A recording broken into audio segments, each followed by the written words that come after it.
So hi guys, welcome to a rather unusual episode of the IHP podcast. Reece can't be with us today. It's obviously been a bit of a hectic 5 or 6 weeks over the previous month or two. So Reece isn't available today. However, we have got a guest on today to discuss all things sports science, strength and conditioning, performance.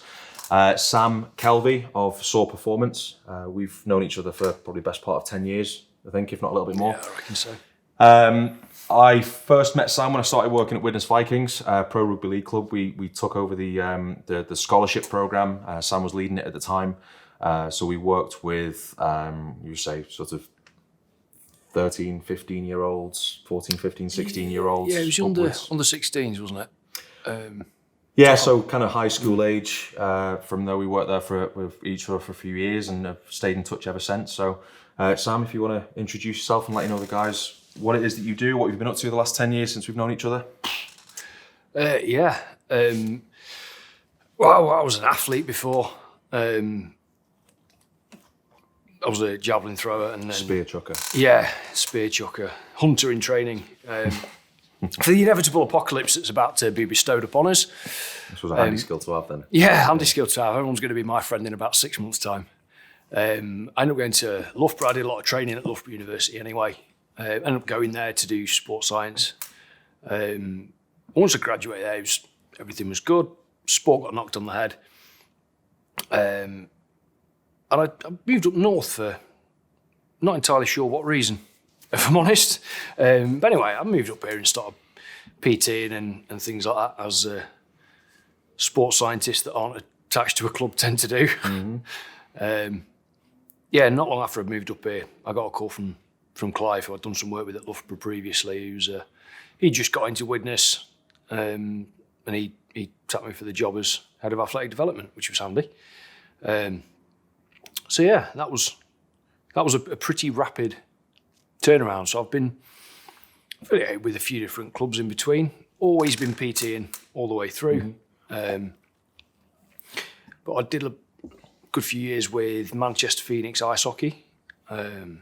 So that was good. That was really, really good, actually. And now I'm working with English Ice Hockey Association and their education team. So you're educating coaches or the athletes themselves? It will probably end up being a bit of both. Okay. So we've got a little team who was trying to develop these sort of coaching pathways where we go in and teach. It's the strength and conditioning education teams. We're going to go in and assist coaches in their implementation of athletic development and strength conditioning practices for dryland training, or off-ice stuff, which is overlooked. Yeah, I'm led to believe quite a lot. So yeah, that's it. And then finished my masters this year at UCLan. Congratulations! That was quite recent, wasn't it? Yeah, it was. Got certificates. Probably the ink's still drying, I think. Found out about your graduation yet? Is that? No. They moved it. So all on It'll Zoom? Be next year. You get your cap and gown delivered to your door and you all sit and watch each other clap hands on Zoom. Yeah. It's going to work this year. No, it's, they actually gave us an option. They said, do you want it on Zoom or do you want it in person whenever we can? And there was about 80% of people went for, I want to do it in person. Yeah. I was being quite facetious, and I actually realised they give you that option. But I suppose it's the modern day now, isn't it? Yeah. Yeah, more fool those who didn't get shares in Zoom. Gutted. Yeah. Right, never mind. So how long were you at Widnes for? I think it was about 3.5 years in total. Yeah. Yes, that was the period of time that we worked together quite closely, which was thoroughly enjoyable. I know personally I sort of learned a lot from that experience, both from making mistakes, but also the results that we gained and the impact that we had on developing the youth. That I think a very, very large percentage actually became first team players, didn't they? I think at one stage, I know those that I worked with, after you'd left as well, I think there were about 8 players in the first team that I'd worked with from probably high school age, which was pretty impressive. Yeah, well, there's still a few there now that are first team players, and a few that have moved to other clubs that are first team players. If they're not starters, they're certainly on the bench. Yeah, we must have done a good job somewhere. Yeah, of course. But it was a cracking time. How did you? Obviously, Clive was quite.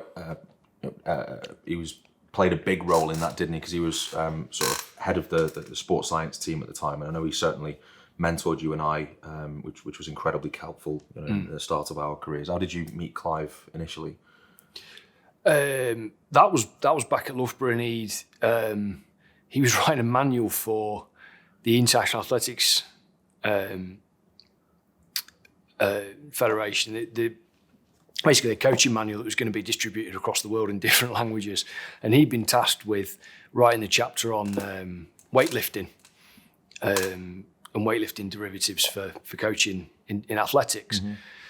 I think it got something to do with Scottish athletics at the time. And he basically turned up at Loughborough and says, I need 2 people, one man, one woman, just come and demonstrate lifting. And I genuinely don't know how I ended up doing it, but I did. We got on. I think he paid us in a free pair of shorts and a meal and a beer that night. And that was it. And we kept in touch. And when I think it was through Facebook, he found out that I'd moved up here. Right. At the same time, he got this job, and so yeah, that's how I met him. But the only reason that he got me into Widnes was because of my athletics background. Yeah. He didn't want a rugby player teaching young athletes. He wanted an athlete teaching young athletes to be athletes that could play rugby. Yeah. But as a javelin thrower, you did have experience in Olympic weightlifting, didn't you? A lot of your own athletic development included Olympic weightlifting itself. Yeah, it did. Using Olympic lifting for sport rather than as a sport, which is obviously, well, we get the difference, but yeah, it is different. The approach is different. The implementation is different, and it was all down to sprint drills and making sure people move well. With athletics being the expression of excellent movement, really. And that's what he wanted. That's what he ended up getting, which was good. Yeah, albeit sort of 10 years ago now, I think a lot of the philosophies and that which I certainly coach, the methodologies that I coach of now haven't changed an entirely great deal since back then, because again, it is, from what I remember, right from the moment that the lads got in the gym, it was very movement focused. It was about producing force quickly, but through excellent movement skill, ranging from, having them move very dynamically, obviously, of course, developing strength in and around their own individual stages of maturation. But, it was, I say it's not just about movement. Some of the strength that some of the lads had was pretty impressive, wasn't it? We had, 16-year-old lads squatting nearly 2.5 times body weight. Yeah, comfortably. That video popped up on my timeline the other day, actually. Very good range of motion, I might add. It was, great ankle mobility, hip mobility, etc. Being able to shift that load and then, get out onto the pitch and use it, because a lot of the training was more... Currently a first-team player at a Super League club. Yep, absolutely. That particular individual. So, yeah, quite a few of those.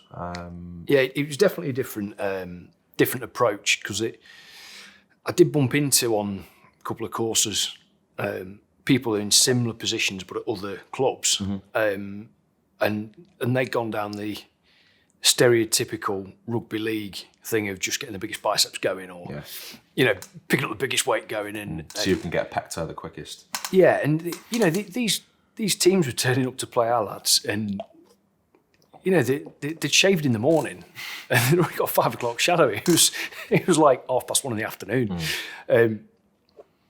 And you're just like, they're never 15, get out of here. And it was like the recruitment strategies had just gone and picked the biggest kids they got, and then trained them to get as big as they could possibly get to win games then. Not all of the teams, but there was a couple of clubs in particular that had that approach. And lads who at the time were probably big fish in a small pond, but then once they'd got to first team age or even academy age, 18 and above, very quickly became small fish, big pond. Yeah. Because technically, athletically, they weren't adequately developed. They were just big for their age and therefore succeeded at scholarship level. Yeah. They just matured quicker, and it was a shame because some other kids might have lost out on that. But our approach was definitely a lot more inclusive, and I do remember we got rid of one kid who was at the time an international because his attitude was wrong. And the group was better for it, which was much a much more positive approach to take, and I think the lasting impact of that has been pretty clear. Yeah. In creating athletes rather than rugby players. Yeah. I was having a conversation. I work with a young tennis player at the moment. I was having this conversation with a few people quite recently about, the significance of early versus late maturers, etc. And this tennis player I'm working with, he's certainly a late developer with 100%. But because of the actual support he has around him, parents, coaches, myself, everyone else that's involved, his actual capabilities are potentially going to be so much greater. But what tends to happen is the early developers get chosen first, same as we were talking about with rugby a moment ago. So they get selected. They're well developed. They're a bit more, or they appear to be robust on the face of things because they're maturing quicker and they can produce greater amounts of force because they're hormonally as well as physically developing quicker. But the late developers tend then to either not get picked at all or get sort of fizzled out the system very quickly because they're not quite capable of keeping up with the early maturers. So they don't get the support they actually require. However, with a late developer, if the support, the time, the coaching, the guidance is there along the way, they often almost supersede the performance of the early developers because they have to develop themselves so technically well because they don't have the physical attributes. So, provided they've got the support, parents, coaching staff, technical coaches, S&C, maybe even physiotherapy, et cetera, there is absolutely no reason why emphasis should not be placed on late developers at all in sport. Yeah. No, it's... We had a lot of them, didn't we? Yeah, we did. And the ones that came in that were noticeably bigger typically didn't improve a huge deal as part of the group. And it was, if maybe we could have spent more time with them as individuals, then maybe we could have got more out of them, but we weren't offered that luxury. And that's difficult in a group environment. But that's where sort of bio-banding approach comes in a way. You can split people up based on their maturation, but it doesn't work in every group.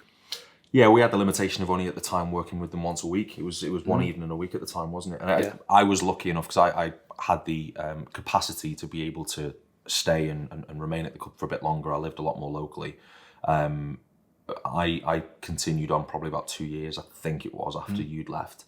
And things changed a little bit, and I had the luxury of being able to work with the guys. You had the luxury of getting paid.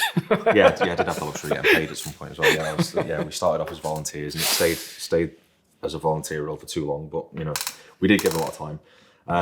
But yeah, I stayed there a bit longer, and I ended up doing quite a few morning sessions with them a week. I think they were like 6 a.m. to like 7:30, to the point where they then got showered and ready at the club and then went off to school at the time. And that worked really well because obviously the exposure and overall volume that they were exposed to increased dramatically. But I think what was more of an achievement is what you and I experienced with the lads, given the fact that they were only working with us once a week. Yeah.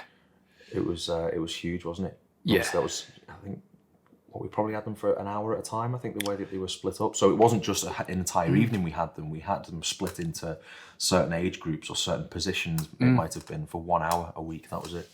Yeah, it was good because it did make us think about how best to use that time within the programme we got set. Because obviously we came up with the programme, but the sort of phases that we went through and what we were trying to focus on was we at least put it across to the lads as if it was geared around games to sort of make them appreciate the process a little bit more, even if it didn't really have that much of an impact on a particular game, which in reality it probably didn't. But bringing that in sort of set a precedence for the sort of thing that they would experience, like your early morning training sessions. You might not be able to do it every day because the kids at that age need the sleep. They function better afternoon to evenings. So rattling them out of bed at 6 a.m. every day might dig them into a hole, but it also sets a high standard of work ethic and practice and ownership and stuff like that. Even if you just ask for it once a week or twice a week, just building character. I think those standards are important. I know I had a conversation with the head of youth development at the time, And one of the conversations that we had around getting them in and the significance of getting them in early, again, was about, you know, building character and having them do things that other clubs weren't. Because if I remember rightly at the time, we were the only club in Super League at the time to be doing anything like that, to the point where a few of the local, you know, the local competition as such turned up a bit of they frowned at it, and, you know. But our perspective was, we'll look at swimming. You know, I don't have any experience personally in swimming, but I certainly know when I was in school and there was a couple of pupils, colleagues, whatever you want to call it, they were swimmers, and they'd swim pretty much 4 or 5 times a week at 5 o'clock in the morning. They were always early risers and getting swimming done in the morning. I know it's a different sport, and, you know, the training's very different. But again, it just wasn't the norm in rugby at the time. But the impact it had outside of the physical, the character building element, the accountability, again, the ownership, a lot of it. Without trying to speak out of turn, a lot of the kids, you know, weren't necessarily in a position where they had great family support around them. You know, so the parents weren't necessarily dropping them off in the morning. Some of them were getting up off their own accord and having to, you know, walk in, or, you know, there were no public transport at 5 o'clock in the morning at the time. They were getting taxis in and so on. It was massively important for building psychology. Yeah, certainly helped with natural selection. Those who couldn't be arsed getting up didn't last very long. Yeah, it's interesting you bring up the swimming. I've worked with a couple of young swimmers in the past, and it's interesting that I can't remember where I heard it. It was a few years ago now, and I hope it's changed, but the culture of swimming is that they have to train every morning. And those that are successful in spite of those training sessions, not because of them, because it demands so much. And actually, they'd probably be better off just training once in the evenings and having done with it. And that makes perfect sense to me. It's like you can ask it for a little bit, but these are just kids. And to you know, kick their arse out of bed at 5 a.m. and get them in a pool for 2 8, nah, that's too much. And a little bit good. It's very easy to overcook it, and the overall training stimulus has to be sort of monitored for the individual. So my experience as an athlete, part of the reason why I stopped throwing javelins, because I wasn't progressing. Now, as I learnt more, it's because I wasn't following my training program. I was following somebody else's training program who's far more mature. And even at the age of 20, 21, it was following somebody else's training program who was more mature. And at the age of 15 was where I was at age 19, 20. And that difference was enough to overtrain me for years. And it stopped me progressing. And so, but only afterwards do I look back and go, that's why I might have only added a few extra meters, but there was definitely something holding back. And that was definitely good to appreciate from my perspective in working with young athletes to go, well, more definitely isn't better, but we need to know how much is right. Yeah, it's interesting you say that. Can I ask, and I don't know whether you do or don't know this, the program that was written for somebody else, was the program written for them because at the time they were kind of like the poster boy, the poster girl, the main athlete within the group, and was that program then filtered down to everybody else because they wrote it? Oh, right, the athlete. It was literally they wrote their own program, and us as a training group went along with it. And all good intentions, good little training group. We had a good culture, you know, good work ethic and everything. But fundamentally, it was just too much for some of us. Yeah. It's interesting you say that, and it's a coincidence. I work with a couple of gymnasts, and I've spoken directly with their coaches, but I've also spoken to other gymnastics coaches as well, and whether it be local in the area or further afield. And there seems to be a common theme in gymnastics as well, where obviously I know gymnastics is it's an individual sport, but they train as a group. And those who homeschool or don't go to any form of education, they put a lot of hours in. They're doing like 28 plus hours a week, or at least those who I work with, I know they are. But quite coincidentally you say that, because the coaches that I've spoken to tend to write the program based upon their better athletes, and then everybody else follows. Yeah. So it's interesting how it's across other sports as well, and maybe a takeaway for our listeners, if anybody is involved in either those sports or others, where the same thing is followed, where the better athletes get the programs written for them and everybody else follows them. That's certainly a takeaway initially from this podcast episode. How important it is to individualize things. Yeah, I think similar to similar to other aspects, you just like tapering and whatever, where the intensity becomes the key thing. I'd rather go in with an athlete and teach them how to do something properly and well and to a maximum intensity rather than batter them with pointless volume. You go in, you mess it up, you get what you need out of it and you walk away. They're young, they're malleable, they're resistant, they're resilient, but you could break them. And it might not show, but you could be impeding progress by giving them too much because you think, oh, they can handle that. And they might not, actually. It's just they can do it well. So I'd rather come in and push them a little bit harder with less overall volume and see where they can get to with that. And you're not overtraining. I think there's just less chance of overtraining people that way. Yeah. Well, volume is the killer, isn't it? Yeah. You know, volume is the first thing to get taken away from an athlete that is about to compete. So that in itself should ring alarm bells that volume is not necessarily the stimulus that you want to go for, because if somebody is training so regularly all the time, there's only so much volume that can take before they break. I'll use one of my gymnasts as a very recent example, because after the national lockdown that we've just had again, and they were able to go back to gymnastics. They've effectively had 4 weeks off from gym.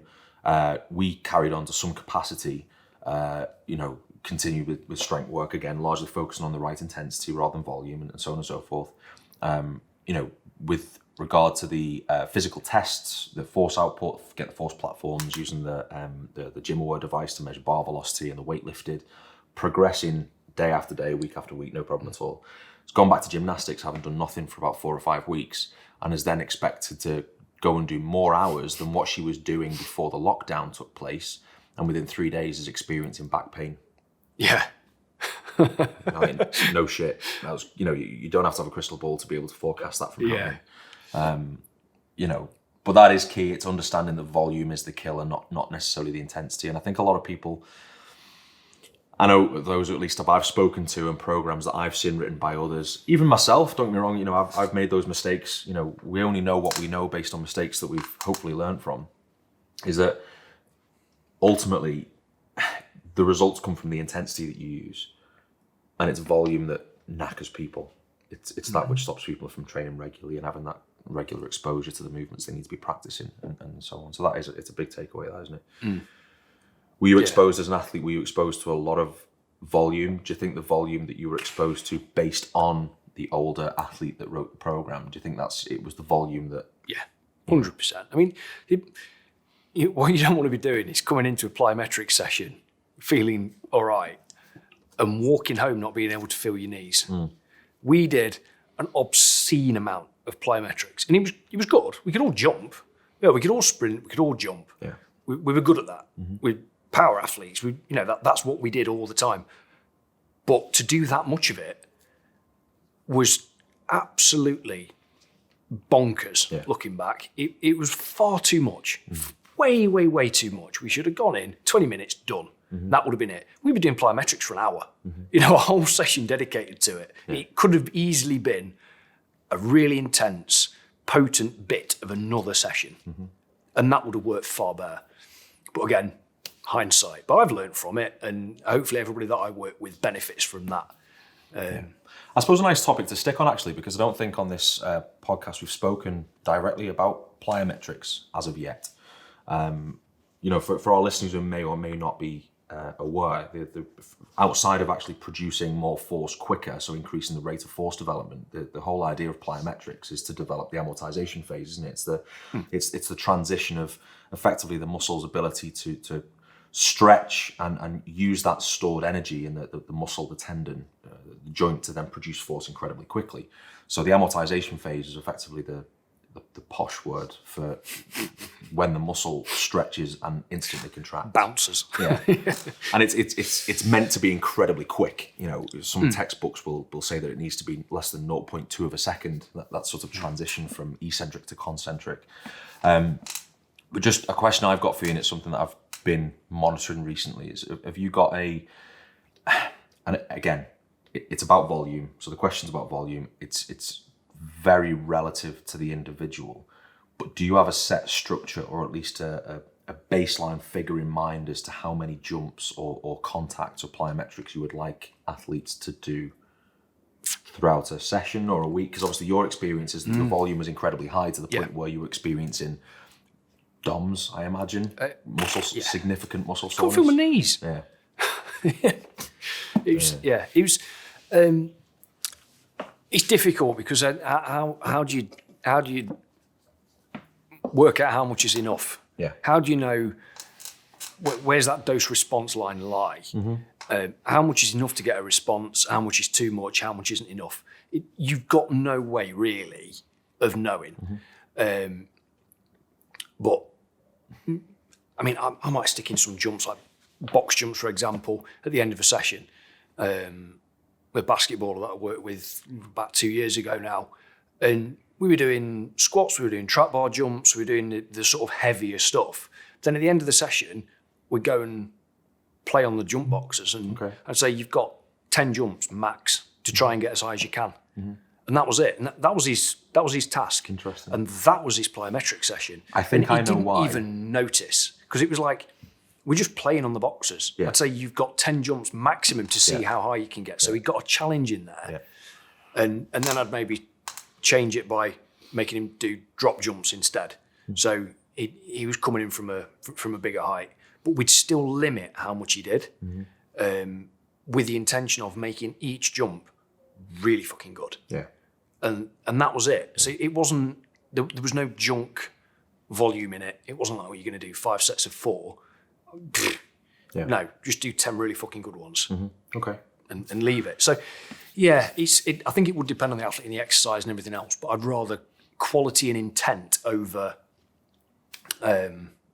looking at overall volume. For the listeners who maybe aren't necessarily aware of what a drop jump is, I suggest you go and look at the work of Yuri Verkhochansky and his daughter Natalia. I think we had the pleasure of sitting in one of her conferences a few years ago, didn't we? She was talking about everything. But yeah, look at the Verkhochansky and the shock method. That will certainly introduce you to drop and depth jump variations. It's kind of wildly known within the sports science world now. I ask you that question about sort of volume because I know I've been to seminars years and years ago, read textbooks, looked at other people's sort of experience and whatever, and I know some people measure the number of contacts per session as a means of keeping an eye on volume. Personally, for me, what I tend to do is on more explosive, dynamic, speed days in strength sessions, I might use like a contrast method where I'll have them go from doing squat jumps or maybe Olympic lifting variations if they can perform them well, going straight into some form of jump. But because they're probably only doing around somewhere between 6 and 10 working sets, they might do maybe 1 or 2 jumps. The typical volume for me in my sessions is somewhere again between maybe 10 and 20 jumps per session. So relatively low in the context of other people's programs that you see the volume is incredibly high. I was going to ask you a question then again. I think I know the reason why, but is there any reason why you put jumps toward the end of the session as opposed to doing them at the beginning? I wouldn't say that's a hard and fast rule. Okay. It was just in that instance. Jumping wasn't a problem. He wanted to get better at jumping. It was the peak strength. So I wanted that to take the brunt of quality work when he was fresh.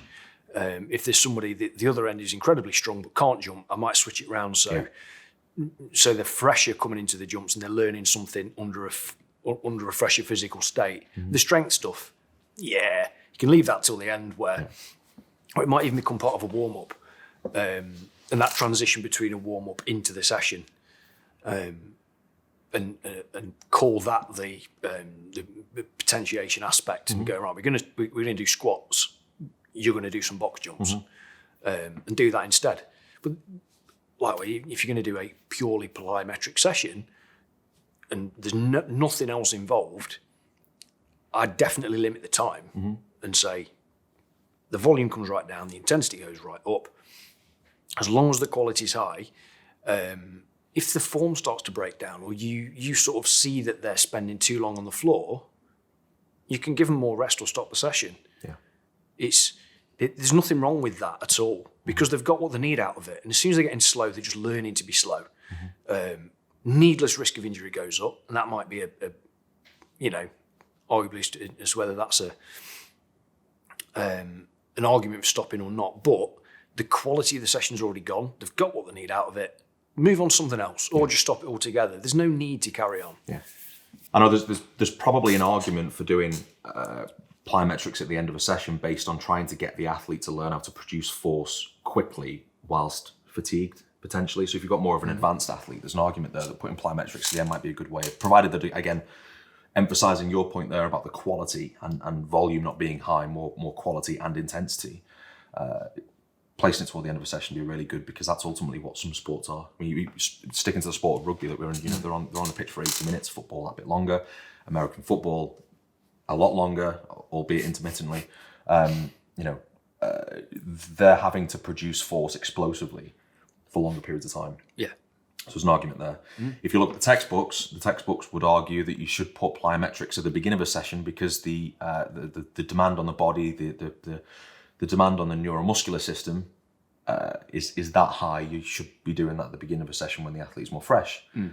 You've got contrast methods, which, like I mentioned a minute ago, of combining. There's so many options there, and it's down to the experience, opinion of the coach, isn't it, ultimately? And I think you wanted to talk specifically about the topic of, I'll let you introduce it with regard to the importance of being able to manipulate and change exercises outside of the norm to suit the individual.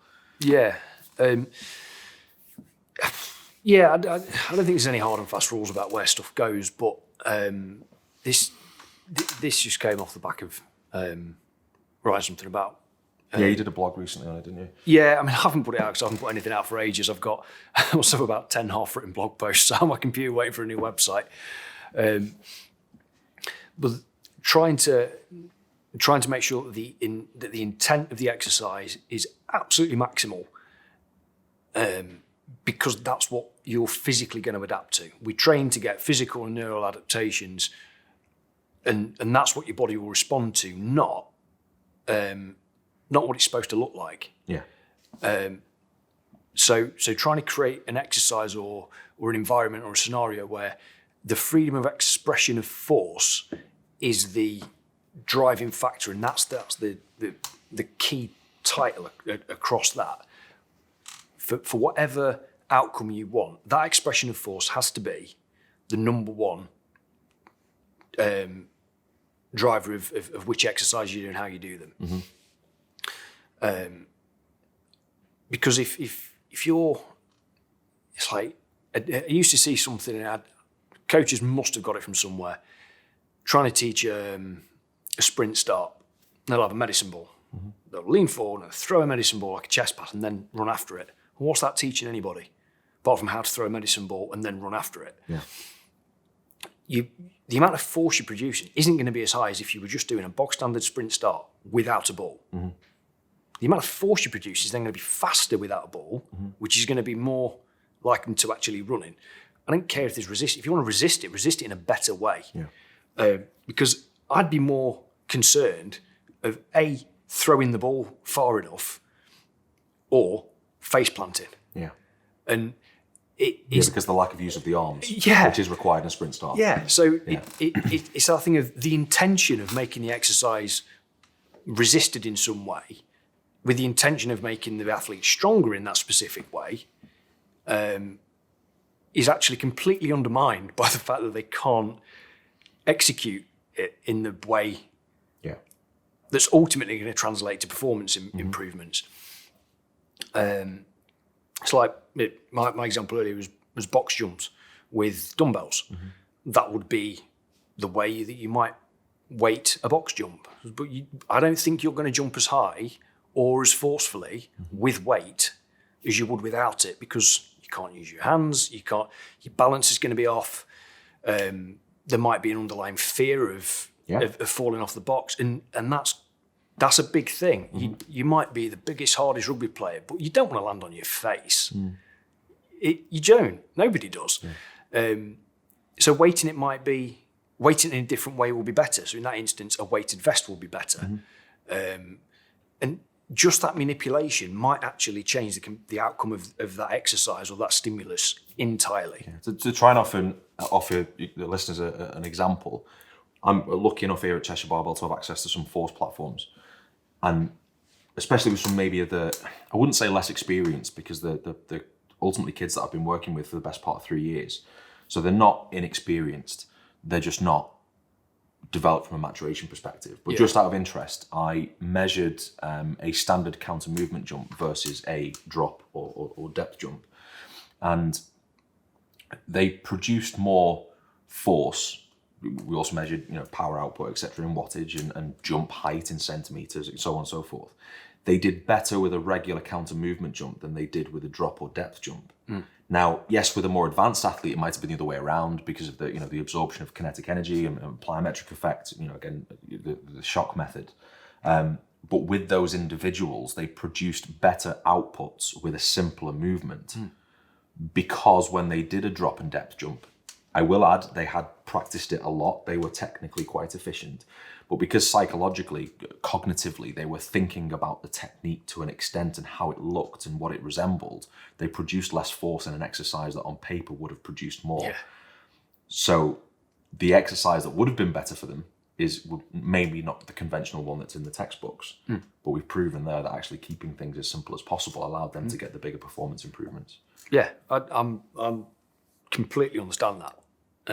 I think the complexity and trying to make things more advanced looking just to appease egos of either the coach or the athlete can actually undermine ultimately what you get out of any stimulus or any session or training program or whatever, which ultimately isn't in the athlete's best interests because they're not going to develop as well. Supposed to give people a deeper understanding. Obviously, the expression of force is equal to mass multiplied by acceleration. So what you're doing there with dumbbells is you're increasing the mass element, but the ability of the athlete to accelerate maximally is being limited because they're slowing themselves down with their mind. They're cognitively thinking about the way in which they're performing a drill, or as you say, they're not using the momentum generated from the arm swing in a sprint start and or a box jump with dumbbells. So whilst you are increasing the element of mass in that force equation, you're reducing the output or the acceleration aspect of that equation. So ultimately, the impact you're having is less than what you think it would be. Yeah. Just because you're chucking a couple of dumbbells or a weighted vest on. Yeah. And what you would expect, obviously, with an increased resistance for the movement to be slower, that's a given. It's what you expect. I think the impact of, I do think that sort of mental interference of complexity or adding a balance problem in there or something else it has a much bigger effect on limiting what you get out of it. Yeah. So I've got a question that I'll ask you second, because I think the first one is probably more relevant to ask you first. You and I are advocates of using Olympic weightlifting for sport, as well as Olympic weightlifting for the sport itself, of course. That's our background, that's what we always done, always did. Just thinking about this topic specifically then, about the cognitive impact that doing something that quite complex can have on the athlete and then their expression of force. What are then your overall opinions on using Olympic lifts? And I know it's in the context of the sport and the individual, and there's so many variables involved in this. But just as a conclusion, what would you say to our listeners then about using Olympic lifting? I think being able to differentiate between using it for sport and as a sport is where you should start. It's your demands of. I mean, the goals are totally different. If you're looking to use it for sport, you're looking to move stuff quick. Whereas if it's as a sport, it's just as heavy as you can. Yeah. The technical demands are probably greater as a sport than they are for sport. But at the same time, if you're not technically competent, what are you going to get out of it? Yeah. You get a rugby player who can squat 200 kilos, but he's technically crap at a clean. You can't realistically give them a weight that's going to impact on them physically or neurally because they're massively limited by their technical capabilities. So I would pretty much always use a derivative of Olympic lifting, like a high pull or something like that, where we can load extra weight on and we can increase that freedom of expression that I was talking about before. It's much easier to do a high pull with a heavy weight and keep it fast and keep it, you're working through a full range rather than trying to do a power clean and make it look great. Trying to make as it a look power clean great itself. with a lighter weight than is actually going to elicit any response at all, because they're technically undermining, or they're undermining technically. So a rugby player with a 200 kilo squat should probably have the expectation, should them to be very, very well developed technically, to be able to do a clean with somewhere around about 150, 160, in that region of around 70 to 85% of their back squat. That would be kind of like a benchmark figure for somebody who maybe is an Olympic weightlifter. Yet, again, from experience, you'll probably have someone who can squat 200 kilos that might only be able to power clean with 80 kilos because they've got technical limitations. Yeah. So that's the point. Why doing it? What's 80 going to do for somebody who's already got the capacity to move 200 kilos? And you can't even say it's for power development, because they're not going to be able to move it fast enough without taking their head off. Yeah. If they try to move 80 kilos fast, they're going to throw it through the roof. Yeah. That's not going to do anything either. Yeah, exactly. So it'd be better to do a high pull with a much simpler movement, such as a mid-thigh pull or a high pull from the ground, for example, with the 140, 150, 160 kilos. Yeah. But benefits of Olympic lifting, variations in derivatives beyond that, I use them in a warm-up quite a lot. So just like we did at Witness, where Olympic lifting started off as being what they would learn for balance, for strength, for overall skill development around the sort of peak height velocity and that stage of maturation, I use now with athletes suitable ones that where it ticks the boxes and it's the right thing to do as part of a warm-up. And it's that transition between all of the mobility work and all of their sort of range of motion work, and then we're putting it into something that involves balance and mobility and flexibility and everything, where they might do snatch balance or they might do something like that leading into the main part of their session. Yeah. But it wouldn't become the main stimulus at all. Yeah. Because they're not going to get enough out of it. It's dynamic. It will contribute toward improvements in flexibility if it's done correctly. Yeah. There's an element of intent from a speed perspective. So as a warm-up, it is very stimulating for a session, isn't it? Mentally engaging, no doubt, as well. Regardless of whether the athlete is professional or not, everybody has external stresses outside of the sport or outside of training sessions. So if you then do something in a warm-up that's mentally engaging, it's often quite a good trigger to have them in that right mindset and mentality going into a workout, isn't it? Which is useful. The question I was going to ask, and I almost forgot it then, so I had to sort of jump in quick and get it before it left my mind. I think we were both at the same conference again, but we both were exposed to the Franz Bosch stuff years ago at one of the UKCA conferences. I know it's something that I actually got a bloody textbook right next to me that I was just skimming through. Although I'm underselling it massively, and at the same time, there's only a very small component of the stuff that we looked into. But going back to what we're talking about there in terms of ultimately the goal is to express force rapidly, as much force as possible, as quickly as possible to get the performance improvements. But the technical limitations of some of the exercises are what has an impact on the athlete's ability to do that. Some of the Franz Bosch stuff where he's looking at the aqua bags were, I suppose in a way, the intent and the aim of the exercise is still to move the implement, the weight, as explosively as physically possible, but the implement that's being used is unstable, such as a bag filled with water. What are your thoughts on that as a tool instead? Because obviously the athlete doesn't have to cognitively think about those muscle contractions or the positions that they're in. They're developing the ability to stabilize joints, produce force in multiple directions whilst being stable without thinking about it. It's almost more of a instantaneous neural response to an unstable surface. What are your thoughts on that sort of stuff instead? Yeah, that's an interesting. I haven't really gone into the Franz Bosch stuff knowingly that much. I do need to. It's on my to-do list. And you think after 10 years of doing 12 years now of doing this, I should have done a lot more work into it. But I'll probably be outcast now. Yeah. Of my accreditations rescinded. There's definitely a place for it, but again, I think it needs to be judged and measured as to how it's used. So you could get like the stupid strength, like squats, deadlifts, pure force output. It's stupid strength, isn't it? It's just pushing hard against stuff. And that stuff's a lot more reactive, so it might complement it. Yeah. I don't think you're going to see massive increases in strength through it. What you will get good at is sort of reactionary work, which you can argue is a facet of strength, and it will be useful in some sports over others. Yeah.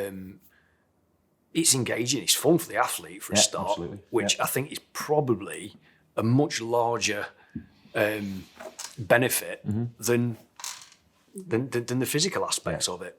I enjoy it. Again, I don't use it as its own individual part of the session. I don't emphasize it, but I do, again, like I do with plyometrics, is use a contrast method, if it can be called that, where I'll use some form of absolute strength movement / very high force, slow velocity, whether it be a box squat with somebody, or some form of a sumo pull, or a clean deadlift, something heavy and slow, and then going straight into either a plyometric exercise or a movement with the aqua bag. And it might be it might be a jerk, it might be a push press, it might be rotational, like a throw with the bag, or something similar, where the oscillation of the water throws them off from a balance perspective. But as using your word there, they've got to react and stabilize, and they don't have time to think. So it's more of an instantaneous neural reaction than it is something where they can, like with a pre-ab or a physio exercise, where they're doing everything very slow and under control and non-sport like.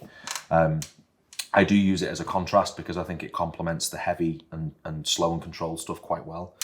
I love it. Again, as you say, it's fun. I mean, relatively, they're not going to be able to chuck a big weight around. I've got a rugby player I'm working with at the moment, a local rugby league lad who's, his squat at the minute is building. It's about 160 at the moment, and he's gradually getting there. For someone who's got incredibly long limbs, he does move really well.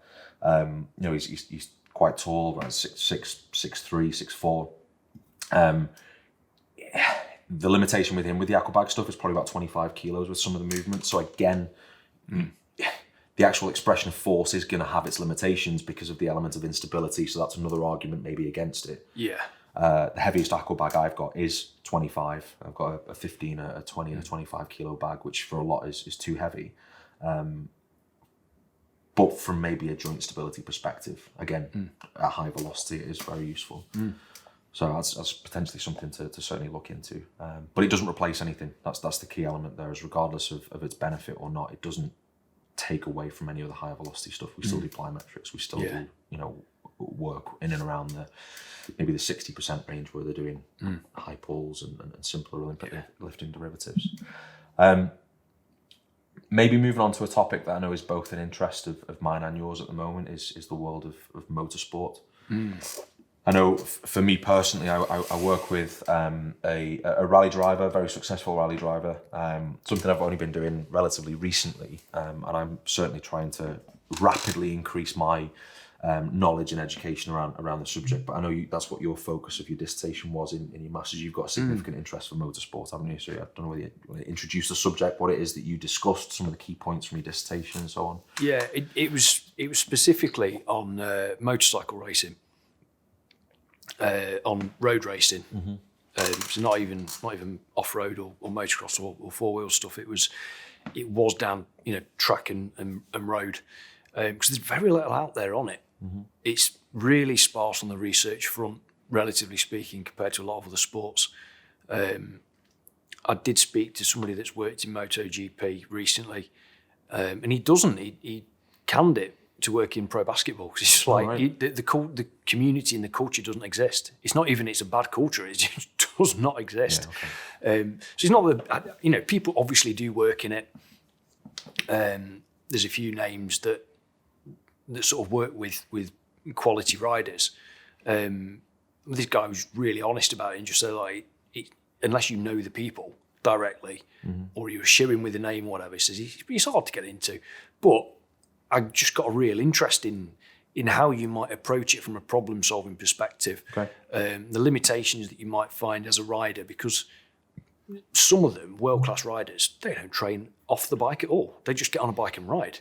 Or they have pretty significant injuries that pose dramatic limitations on what they can and can't do. They're clearly phenomenal athletes, but they've just got world class just by riding a bike. Yeah. And that's it.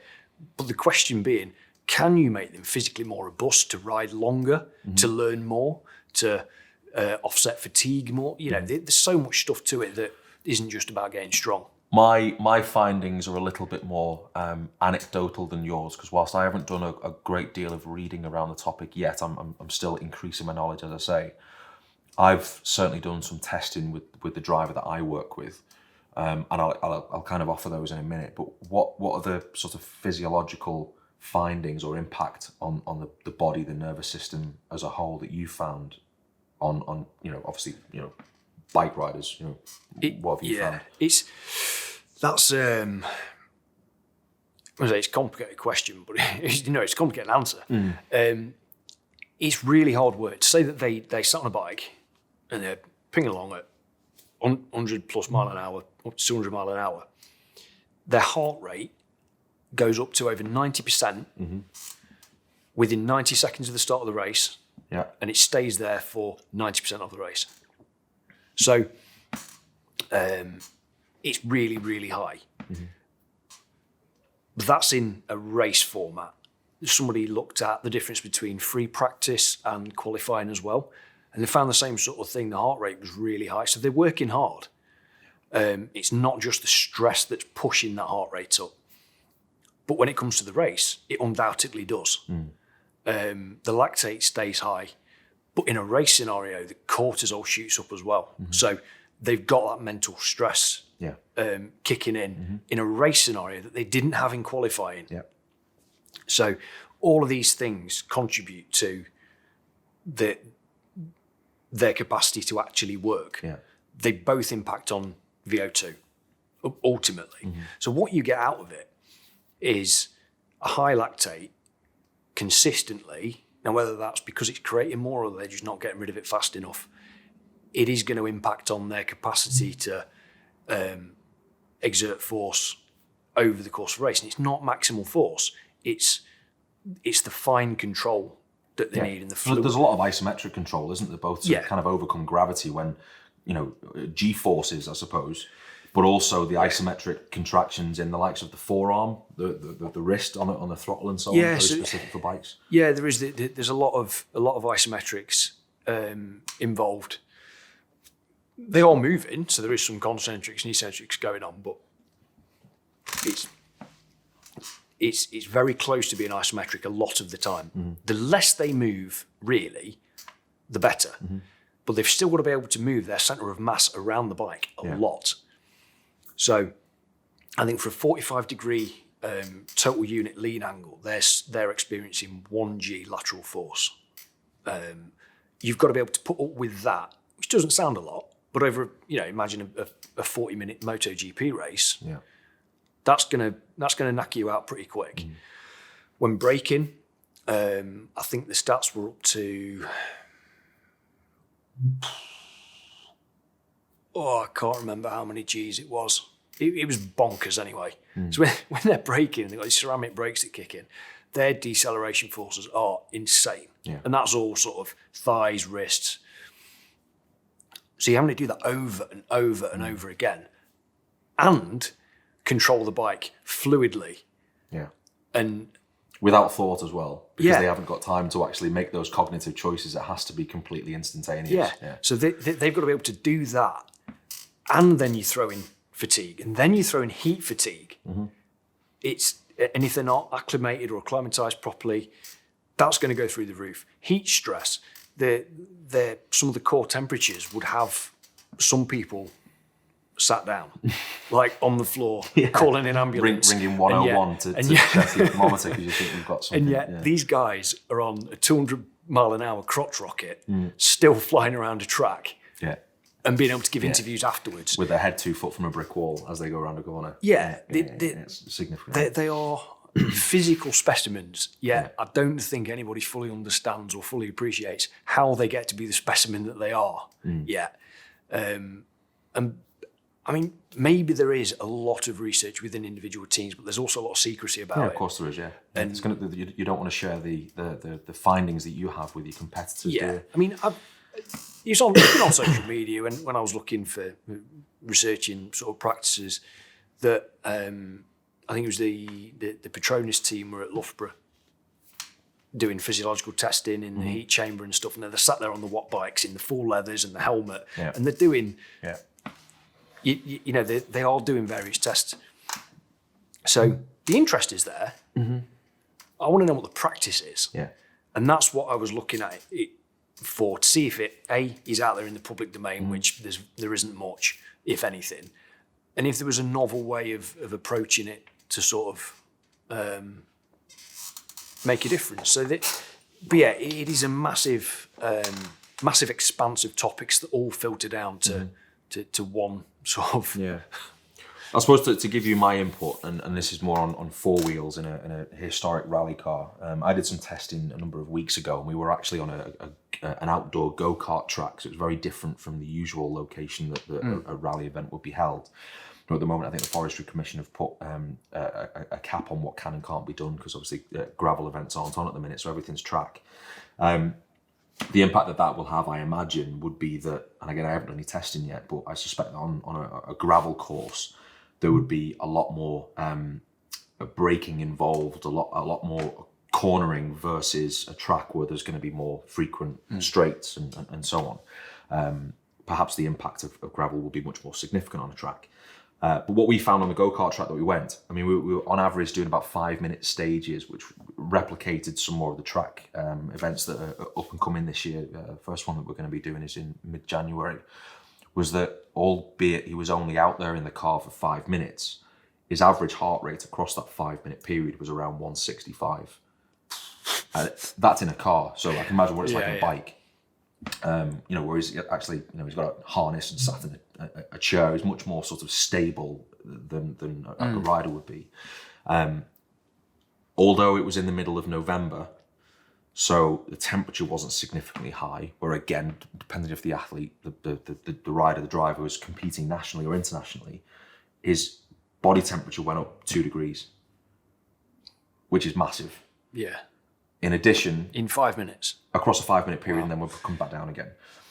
I didn't at the time. I was taking it at the end of the stage. But what we have done is we've invested in some kit that will allow us to take the temperature of the cab, effectively the outside air temperature, the ambient temperature within the car itself.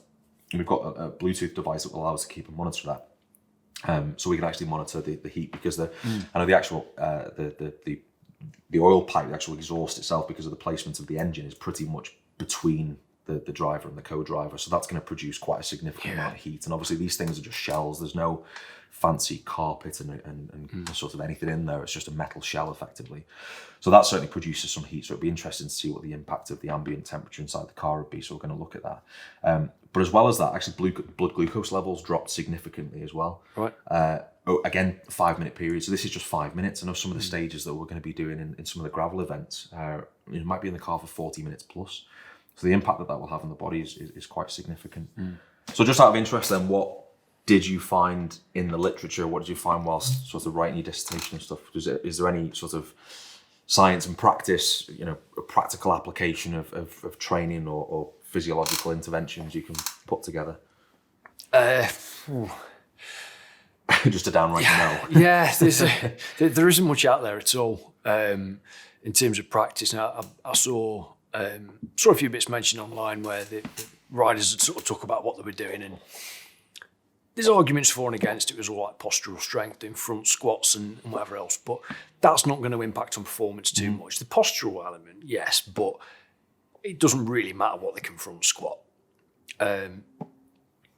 Being strong is obviously a benefit. They've got to keep the body weight down, so that's one thing. You've got to keep the muscle without gaining weight. Yeah.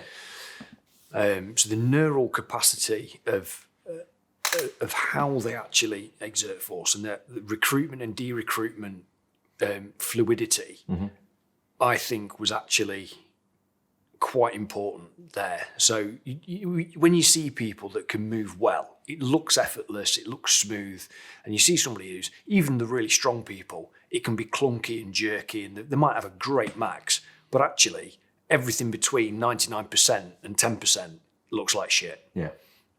And they're all or nothing, which might be great for some sports, powerlifting, for example. But in between, they might not be able to actually do anything with elements of control. Yeah. And that's where it sort of, we got down into the more sort of granular detail of it, and we go, well, the fluidity might be great for eccentric, concentric strength, but what about isometrics? Because you can also split them up into concentric like isometrics, or pushing isometrics, or holding isometrics, which is a little bit more eccentric. So on a continuum, they sit in the middle. Could you just not to butt in, but could you maybe, for our listeners who are unfamiliar with those terms, could you maybe define them in simpler terms?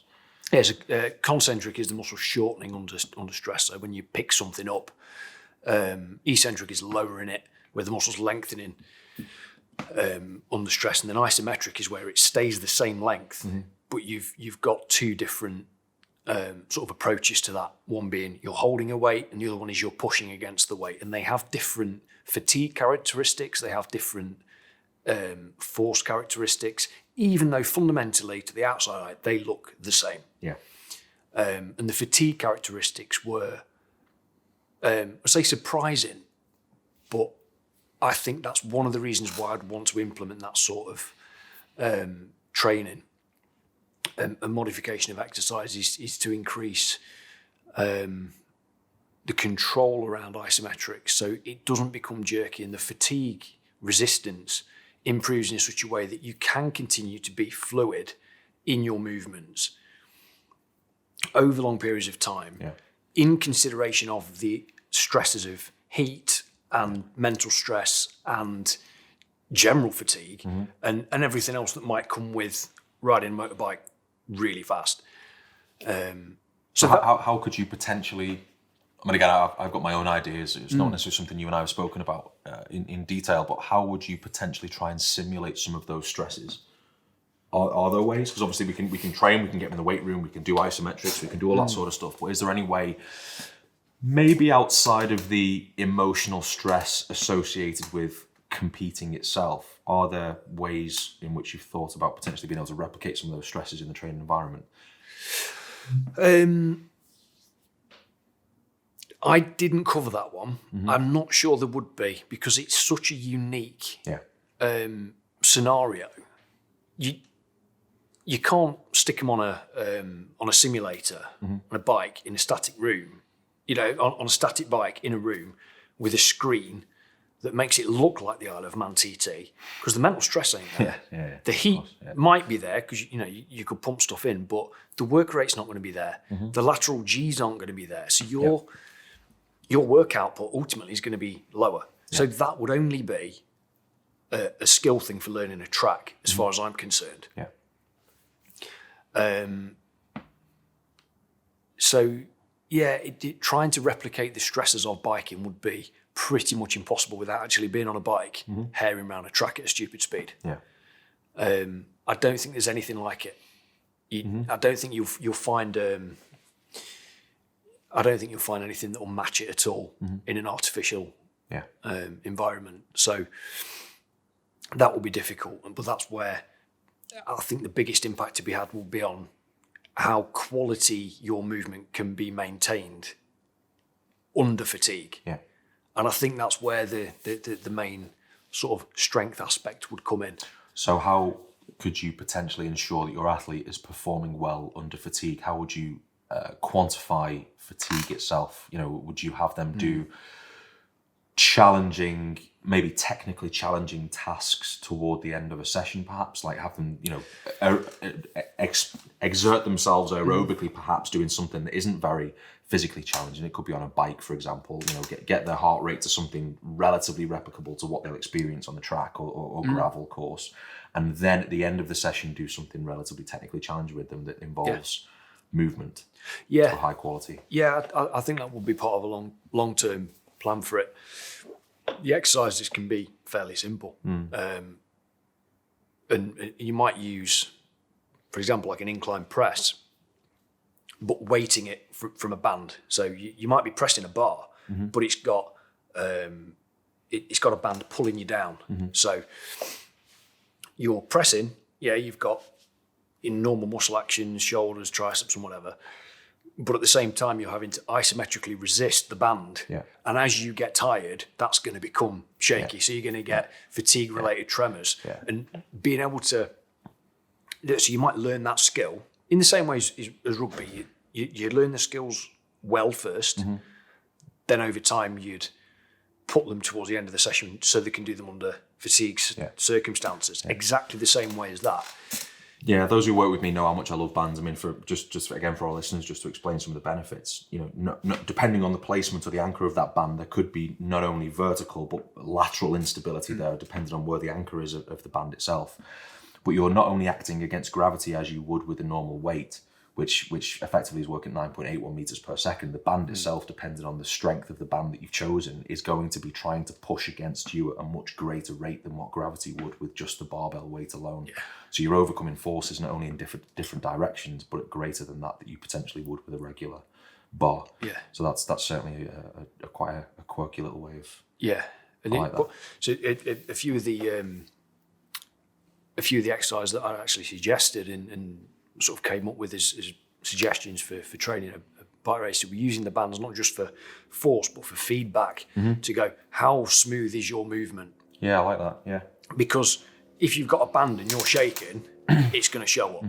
Because the band's going to be wobbling everywhere. It's going to pull you out, it's going to be jerking. So the athlete gets feedback on that. So now we're not talking about... kinematics, is that the right way to... Kinematics. I always get these mixed up. Yeah, I'm trying to think of the right way. Kinematics and kinetics, I'm guaranteed to get them the wrong way around. I think the quality of the movement can be improved by the feedback itself, not just by setting the exercise up and including stuff for the sake of it. Or, no, not for the sake of it. That's the wrong word. No, maybe cut that bit out. But using bands for feedback as well as a stress. If you don't put your body in the right position when you have a resistance band pulling you down, you know about it because the movement then very quickly becomes jerky, doesn't it? It is in a layman's way of putting it, I suppose. So one of the interventions I'm trying to have, I mean, one thing I suppose maybe people should understand is that the driver I'm working with is an amputee. He's got a number of other issues, like hip replacements, scoliosis due to an accident from years ago. He's got many things that we're dealing with, and a large part of what we're doing is about feel good and trying to prevent daily aches and pains and issues and problems that are associated with the previous injuries and whatever. But one of the interventions we're trying to have is from a physiological perspective, is from a nutrition perspective, where we are trying to improve his ability to metabolize fats as fuel. I suppose my argument for that would be if he is going to be operating at a high heart rate when in the car, the less demand the less demand he experiences from a glycolytic perspective, or the use of carbohydrates to produce ATP, the better, because he's going to fatigue less. Similar to an endurance athlete would. For somebody who's trying to perform for an extended period of time, they want to primarily be utilizing fats as fuel in order to prolong the amount that they can produce force or perform for. With him, both physically and cognitively. So the more we can get him to use fats as fuel effectively, the longer he can concentrate, the longer he can perform. Obviously, muscle contractions are relevant despite being sat in a car. He's still, operating the car at increased levels of G-forces, as we've discussed. So we're trying to increase fat intake, reduce carbohydrate intake. We're trying to effectively build an aerobic base like you would for an endurance athlete as well. We're trying to do all of that. They're essentially high-intensity endurance athletes, aren't they? Yeah, good way of putting it. I was just interested in your working well over 90%. 90% would normally be not necessarily an endurance athlete, but these guys are. Yeah. So I'm a little conscious at the time. We've only got a couple of minutes left, but one of the things that I'd like to touch on very quickly is the impact that the likes of yourself and I could have on the event itself, the actual day, because I think that is something that, again, isn't widely known within the industry. again, I've got a couple of ideas as to what we can do on race days and whatever, but is there anything that you found in, again, your dissertation write-up about the impact that you can have on the day of the event? There was a few things that might crop up as prep work. On the day, it might just be carrying the helmet around, making sure the gloves are there. But from a hydration perspective, is one of them making sure that they've got, the isotonics, whatever. If it's a hot day, creating a heat sink. Yeah. So making use of stuff like ice slush drinks, freezer packs, things like that to cool the core body temperature, to delay that rise in temperature that might lead to excess fatigue too soon. So that might be something. But I think from a mental perspective is to take as much of the stress off the athlete as possible. Massive, huge. And doing all of the running around stuff, like making sure that they've got dry kit. Yeah. And being like the mum. Yeah. I think when you turn up with these things, you've got to be like the mum in the background that just panders a little bit and looks after them like they're a toddler. Yeah. To let them do their thing better. Yeah, absolutely. We've experimented with making like a slushy type ice drinks with the relevant amount of electrolytes in there that we've had tested. We have played around basically from the data that we've gathered from monitoring body temperature, again, ways in which we can reduce, whether that be, a cold towel on the back of the neck. As soon as that car comes in, there it is. There's a towel that's been stored in an ice box.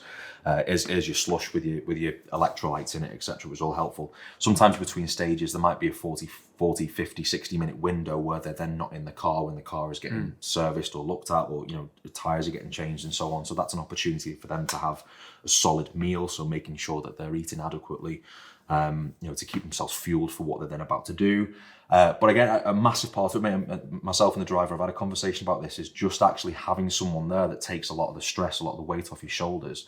Not on the event itself, but I mean, one of my responsibilities is to go and get the motor home the day before to make sure that's picked up and collected and make sure it's on site, and the logistics of just general admin, I suppose, being done the day before the event itself is massive, and it takes that weight off the driver's shoulders so that they can focus on nothing other than what they're there to do on the event itself. So yeah, it's huge.